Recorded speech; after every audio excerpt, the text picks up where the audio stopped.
En 1988 fue publicado el libro Contrato sexual de Carol Bateman. Bateman es una feminista británica experta en política que buscaba a través de esta obra redimensionar la noción contractualista que clásicamente había privado en la teoría política, planteando que lo que se entiende como contrato social tiene implicaciones también sobre la distribución del poder y la desigualdad de género. El libro Política sexual, por otra parte, fue publicado casi 2 décadas antes, en 1970. Su autora, la feminista estadounidense Kate Millett, quien murió este mes de septiembre del 2017, proponía entender la sexualidad y la diferencia sexual desde un punto de vista social y político y no desde la biología. De modo que ambas obras se vinculan estrechamente, pero es importante también entenderlas en sus contextos de surgimiento específico. Cuando Bateman publica Contrato sexual, por ejemplo, ya diferentes autoras feministas habían cuestionado la naturalidad de la división sexual y las consecuencias sociales que tenían sobre las mujeres. En cambio, Millett sería pionera al proponer un antiesencialismo que se anticipaba a los planteamientos de autoras como Monique Wittig y Judith Butler, entre otras. Es importante tener en cuenta esto también porque lógicamente Millett va a recurrir a autores que no solo se distanciaban del feminismo, sino que en la práctica reprodujeron prácticas de poder que permitieron la reproducción del patriarcado moderno. Asimismo, la visión de Millett, permeada por un fuerte estructuralismo marxista, aún busca entender los diferentes niveles o mundos sociales como esferas reproductoras o calcos de un macropoder globalizante y general atado a lo que Foucault llamó un modelo jurídico-político del poder.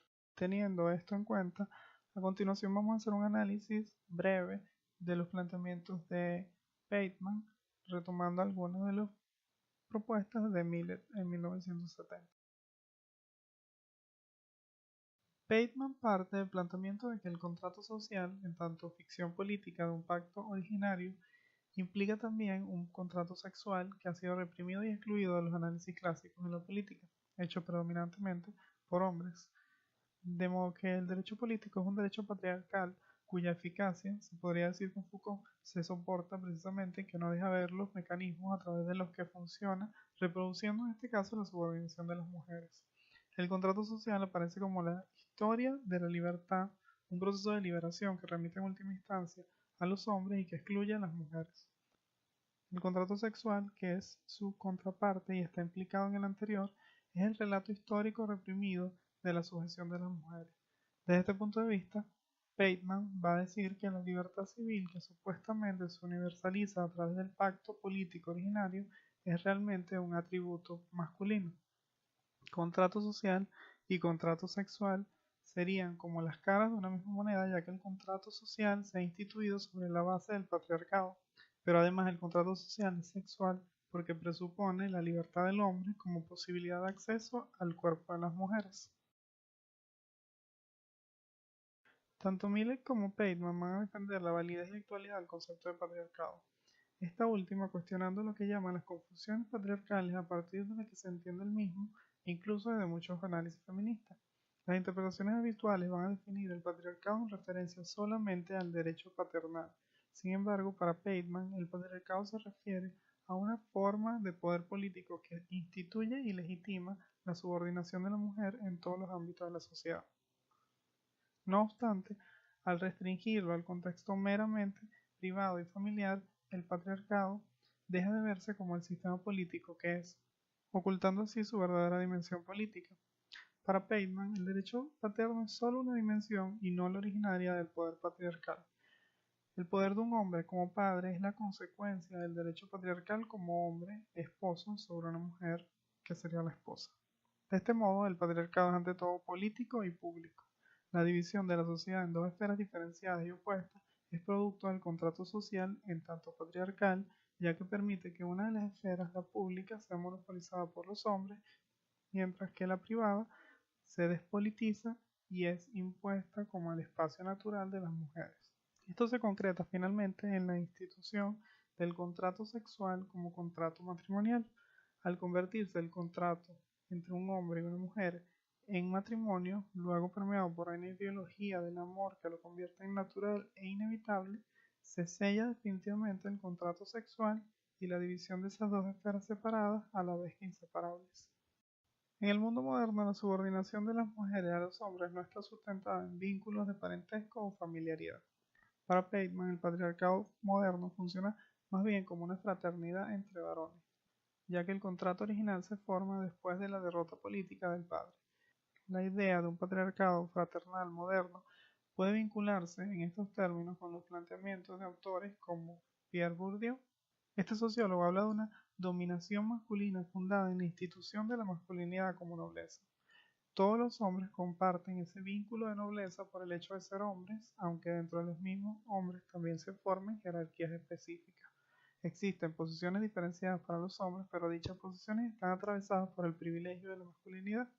En ese mismo sentido, Connell, al hablar de la organización de las masculinidades, refiere al concepto de complicidad para explicar la institución y reproducción del patriarcado. Dicha complicidad no es necesariamente consciente y puede manifestarse, por ejemplo, en prácticas tan cotidianas como son los silencios, el asentimiento a través de la risa y las omisiones que permiten formas de violencia explícitas e implícitas.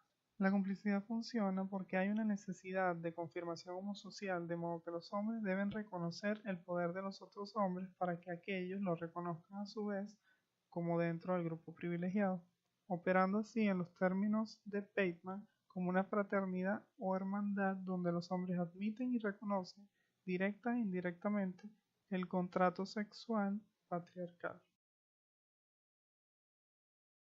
Volviendo a Millet, podemos decir que esto se soporta sobre lo que ella llama los aspectos ideológicos del patriarcado, ya que éste no puede existir sin la separación de roles, pero sobre todo sin el prejuicio de la superioridad masculina. A su vez, este esquema se refuerza por la asignación de papeles sexuales que decreta para cada sexo un código de conductas, ademanes y actitudes altamente elaborados.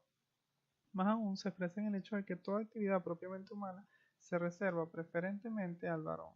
Esto tiene sentido con los planteamientos de Bateman, ya que entonces la constitución del sujeto moderno mismo está dada a partir de ese prejuicio de superioridad masculina que precede incluso el pacto originario que permite la constitución de la sociedad moderna. La biología, sobre la que se legitima la diferencia sexual según Millet, no sería ajena a la política sexual que permea toda la distribución ideológicamente mediada del poder y las relaciones.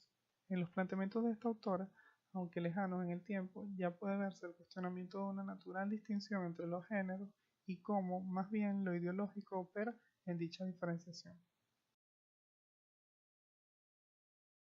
El contrato social sobre el que se funda toda la sociedad moderna occidental entonces supone ciertas exclusiones que son obviadas o reprimidas por los teóricos políticos clásicos. Para Bateman, todo contrato implica una clase especial de propiedad, la propiedad que tienen los individuos sobre sus propias personas. El pacto originario presupone la existencia de un individuo en posición de pactar con otros en pleno reconocimiento mutuo. La exclusión de las mujeres del contrato originario parte del hecho de que la mujer no es reconocida como individuo, ya que carece naturalmente de los atributos y de las capacidades del mismo. Pero a su vez, el pacto que no las incluye como individuos participantes valida esa supuesta inferioridad que las excluye.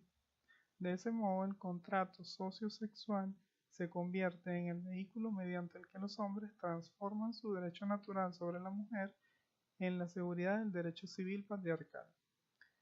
La exclusión de las mujeres de la categoría central de individuo se expresa tanto legal como socialmente, estructurando todas las relaciones a partir de la idea del pacto originario. Si el contrato funciona por el reconocimiento de los individuos que participan, en tanto propietarios de sí, según la fórmula de John Locke, entonces la mujer, al no ser reconocida como individuo, tampoco tiene el mismo derecho sobre sí que los hombres. La propiedad de las mujeres queda así en manos de los sujetos que participan del contrato.